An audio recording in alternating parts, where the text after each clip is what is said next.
মানুষটাই এরকম। আমি তো বলছি আমি খুবই সহজ সরল এবং আমি মিশতে ভালোবাসি সবার সাথে। এই জন্যই বলবো যে আমার যেমন আমি যখন বাড়িতে যাই, কেউ আমার কাছে আসুক না আসুক, আমি সবার বাড়িতে গিয়ে সবার কাছে বলি। হ্যাঁ, এটা আমার মা বলে তুই কেন আয়শা তুই নিজে যাস কেন, তোরা তো কেউ দেখতে আসে না। আমি বলি, কেন আমাকে দেখতে আসতে হবে? কিছু হয়েছে? হ্যাঁ, আমি নিজে থেকে যাই, সবার সাথে বসি, গল্প করি। এটা সবাই খুব ভালোবাসে, এটা সবাই খুব পছন্দ করে। যেটা আমার বাবার ভিতরে আছে, এটা আমাদের আমার দুই বোনের ভিতরে আছে। আমি মনে করি মানুষের সাথে মেশার জন্য ইয়া লাগে। এটা আসলে মন থেকে আসে। তো এই মন থেকে আপনাদের সাথে যেমন আমার একটা সুসম্পর্ক হয়েছে, আমি চেষ্টা করবো এটাকে বজায় রাখার, ইনশাআল্লাহ।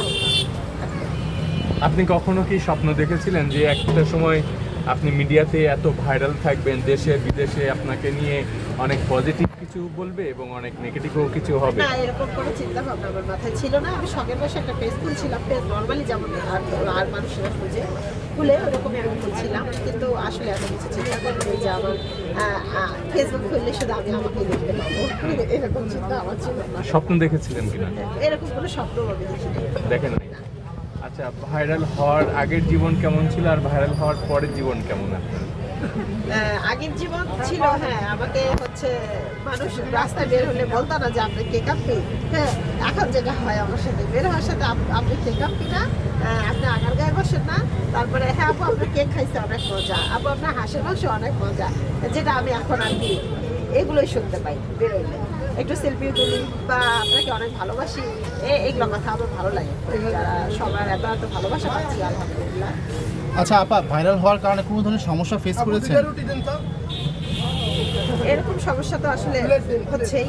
আচ্ছা, যে কোনো একটা অভিজ্ঞতা শেয়ার করতেন। যেমন আমাকে নিয়ে যে বাজে ভিডিওগুলো বানানো হচ্ছে, আচ্ছা, এআই দিয়ে যেটা হয়েছে। এটা একটা বড় সমস্যা। আচ্ছা, তো আশা করি এসবও বন্ধ হয়ে যাবে একদিন, কারণ বেশি দিন তো বেশি কিছু চলে না। তো আমি বলবো যে তাদেরকে অলরেডি অনেক কিছুই বলা হয়েছে, তাদের নামে থানাতে চিঠিও করছি, অনেক কিছুই করলাম। এখন দেখা যাক তারা কি করে, তাদের মেন্টালিটি কত দূর আর কতদিন তারা পারে এইসব করতে। তাদের কাছে আমার রিকোয়েস্ট করা ছাড়া আর কিছু করার নাই, কারণ আমি একটা মেয়ে মানুষ, আমি আমার চেষ্টাতে এত দূর আসছি, আমার পরিশ্রমে আসছি। আমি যদি পরিশ্রম করতে না পারতাম, আমি এখানে আসতে পারতাম না। আমি আমার পরিশ্রমে আসছি, তো আমার পরিশ্রম ইনশাল্লাহ আমাকে একদিন অনেক উঁচু জায়গায় নিয়ে যাবে। কথাই আছে, পরিশ্রম সৌভাগ্যের চাবিকাঠি। তো আমি এটাকে বিশ্বাস করি। আমি বিশ্বাস করি যে আল্লাহ আমার সাথে আছে, আমাকে সবসময় হেল্প করবে। মানুষ আমার কিছু করতে পারবে না। আচ্ছা।